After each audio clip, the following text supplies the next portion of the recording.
বাংলাদেশের রাজনীতির মাঠে ফের সরগরম আলোচনার কেন্দ্রবিন্দু ত্রয়োদশ জাতীয় সংসদ নির্বাচন।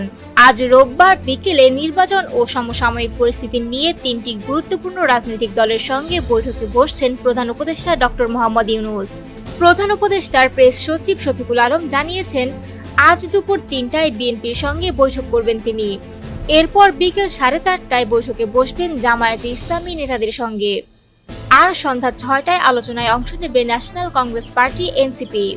রাজনৈতিক অঙ্গনে আলোচিত এই বৈঠকগুলো ঘিরে কৌতূহল বেড়েছে নানা মহলে। কারণ নির্বাচন নিয়ে ভিন্ন ভিন্ন রাজনৈতিক দলের অবস্থান ও দাবি দীর্ঘদিন ধরেই আলোচনার কেন্দ্রবিন্দুতে।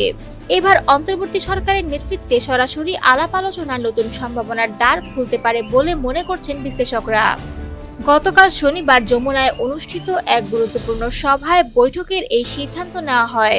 সেখানে উপস্থিত ছিলেন জাতীয় নিরাপত্তা উপদেষ্টা খলিলুর রহমান এবং স্বরাষ্ট্র বিষয়ক বিশেষ সহকারী খোদা বক্স চৌধুরী সহ কয়েকজন উপদেষ্টা। প্রধান উপদেষ্টার দপ্তর থেকে প্রকাশিত এক বিবৃতিতে জানানো হয়েছে, আগামী জাতীয় নির্বাচন অনুষ্ঠিত হবে 2026 সালের ফেব্রুয়ারির প্রথমার্ধে।